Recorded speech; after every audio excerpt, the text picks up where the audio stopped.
मुंबई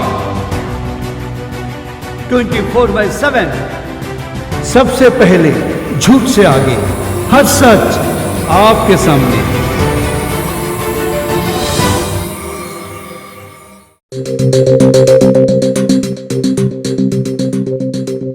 बीते दिन संसद भवन में सदन की कार्यवाही के दौरान हुई सुरक्षा में चूक की घटना पूरे देश में चर्चा का विषय बनी हुई है।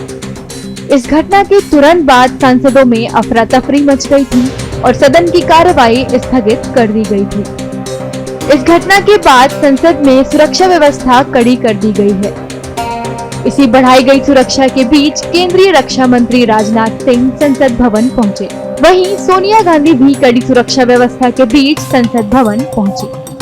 मकर द्वार से केवल सांसदों को ही संसद भवन में प्रवेश की अनुमति दी जा रही है और भवन में प्रवेश करने वाले सभी व्यक्तियों के जूते उतरवा कर भी उनकी गहन जांच की जा रही है। लोकसभा सचिवालय ने कल की सुरक्षा चूक की घटना के लिए 8 कर्मियों को निलंबित कर दिया है। नए संसद भवन में पहली बार सुरक्षा में हुई बड़ी चूक को लेकर जहां एक तरफ विपक्ष के सांसद केंद्र सरकार पर निशाना साध रहे हैं, तो वहीं दूसरी तरफ संसद भवन की बनावट पर भी सवाल खड़े कर रहे हैं। ये तो बहुत बड़ी चूक है। तो समझिए वो क्रैकर लेके आया था, अब बम लेके आता, गोली लेके आता तो क्या होता। और सबसे पहली बात है कि भारतीय जनता पार्टी के सांसद का पास के नाम से पास इश्यू हुआ था। किसी विपक्ष के नाम से इश्यू होता तो अभी हम लोग का हाल जेल में रहते।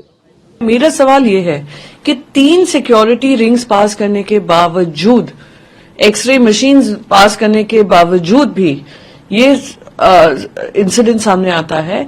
It reveals lapse of security measures और ये इसकी जिम्मेदारी केंद्र सरकार की है। उनको ये जनता को जवाब देना चाहिए। और न्यू पार्लियामेंट डिजाइन आप देखिए, एक ही गेट से सभी की एंट्री है, विजिटर्स की, मीडिया की, एमपीज की, सभी की। इतनी भीड़ वहां पे लगी रहती है। विजिटर्स गैलरी सिर्फ 10-12 फीट का डिफरेंस है from the last rose of the parliament and the chamber and the visitors gallery. पहले 25 फीट होती थी। मैंने ये चिट्ठी लिखी थी स्पेशल सेशन में कि इतनी तादाद में लोग आते हैं कि कुछ भी मूवमेंट भी हो रहा होता है, अगर ज्यादा लार्ज मूवमेंट होता है तो आवाज आती है, वो अगर जोर से बात कर रहे होते हैं तो डिस्टर्बेंस होता है। और खास करके नारेबाजी हुई थी वहां पर राज्यसभा में। मैंने ये भी कहा था कि इस पे आप कार्रवाई करिए, पर कोई जवाब मुझे मिला नहीं। विपक्ष द्वारा लगातार की जा रही बयानबाजी को सत्ता पक्ष के नेता राजनीतिक एजेंडा बताकर इसकी लगातार आलोचना कर रहे हैं। विपक्ष को ऐसे संवेदनशील मुद्दों पर राजनीति करना यह किसी भी प्रकार से मुनासिब नहीं है। और विपक्ष का एक उनको मानसिक रोग हो गया है, नकारात्मक रोग हो गया है, जिसका जो है उनका इलाज होना चाहिए। मैं माननीय प्रधानमंत्री जी से अपील करता हूं कि विपक्ष के हमारे जितने शीर्षस्थ नेता हैं उनका मेंटल चेकअप कराएं और उनका इलाज कराएं।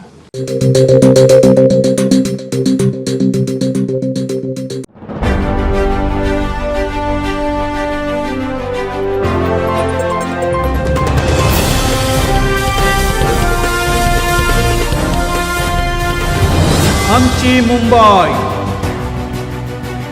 24/7 सबसे पहले झूठ से आगे, हर सच आपके सामने।